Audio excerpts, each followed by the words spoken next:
In the first 6 weeks, Sony sold almost 600,000 PlayStation VR2 units, which is a whole 8% increase of sales compared to the sales of the original PlayStation VR across the same release period. Although it is still early days for PSVR2, this is very promising data, which is accompanied by many positive reactions from users and the media. Chances are that if you're watching this video, then you too have recently purchased a PSVR2. More users means more games, and PSVR2 definitely needs more games. And in this video, I will tell you about all the PSVR2 titles that have been just announced at the PlayStation Showcase, as well as reveal a few unexpected surprises from Sony. First, let's talk about Resident Evil 4 VR mode, which is most likely a VR remake of the game, and I expect it to be one of those games that will be enough to convince some people to pick up this console. Resident Evil franchise has millions of fans around the globe, and the trailer looked impressive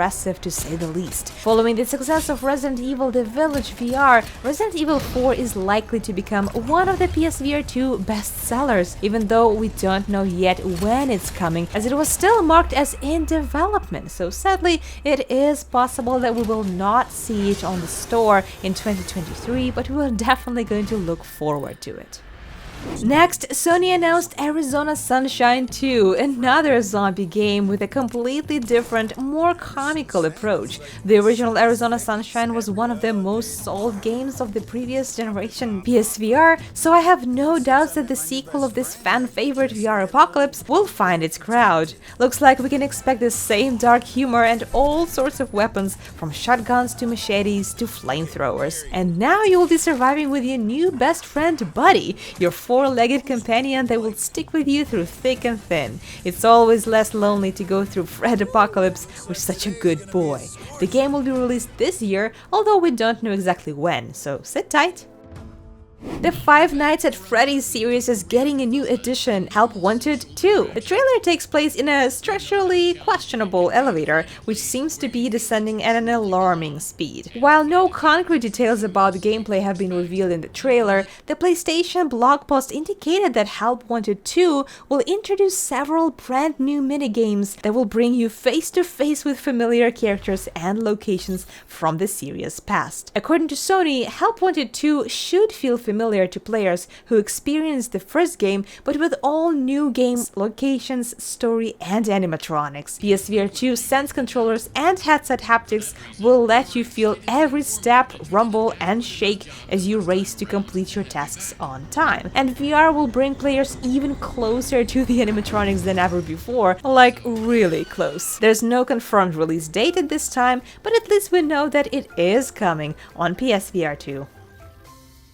But if you're wearing glasses, then to enjoy these and all other PSVR2 games, you will need prescription lenses, and I recommend VR Rock, the sponsors of this video. With VR Rock, you can order a custom pair of lenses with any prescription and even add optional useful features like anti-blue light and anti-glare. Unlike lenses from other companies, VR Rock lenses are magnetic, which is super convenient. It's very easy to snap the thin plastic base on your PSVR2 and then simply attach the magnetic lens part. It stays on securely and it's easy to remove for other players. It's a must-have for any PSVR2 owners. On their website, you'll also be able to find lenses for many other headsets, and if you use this code on the screen at the checkout, then you will receive a discount. I hope you'll take advantage of these lenses because they'll definitely elevate your PSVR2 gaming experience.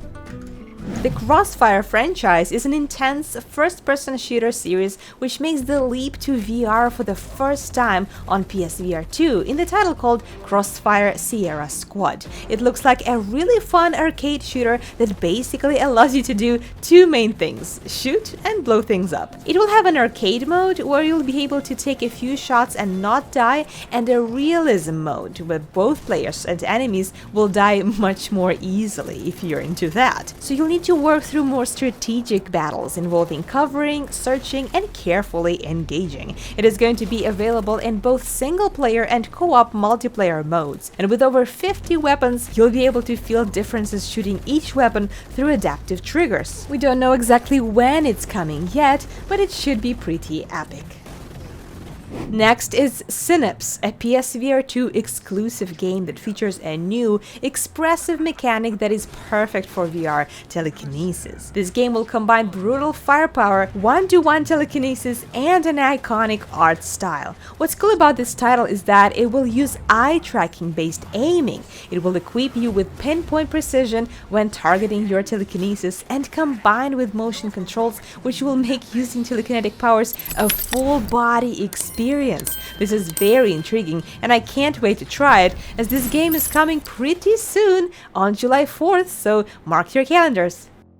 What is a VR platform without Beat Saber? It's finally coming to PSVR2 with a new Queen music pack. It will include 11 iconic songs from the legendary rock band, a new custom environment, and unique light show for every song in the music pack.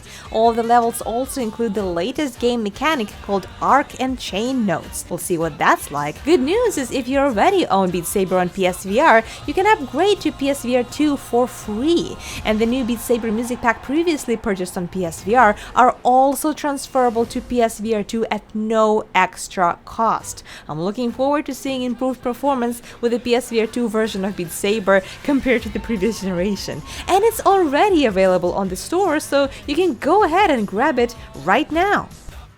And the surprises that Sony announced are actually related not to software or games, but to hardware. Later this year, Sony will launch a handheld, a dedicated device that will enable you to stream any game from your PS5 using remote play or the Wi-Fi. The final name of this handheld is unknown, but internally they call it Project Q. It looks like a regular DualSense controller with all the buttons and features, plus an 8-inch HD screen stuck in the middle. Now, it's not a Steam Deck competitor, as this is just a streaming device and all the games need to be installed on PS5, and sadly this excludes VR titles. This was just a sneak peek, and more information will be shared later, like more specs and price, but simply judging by the fact that it's basically a controller with a screen with practically no brains inside it, I wouldn't expect it to be expensive. Second surprise is the first ever PlayStation earbuds that work with PS5 and PC,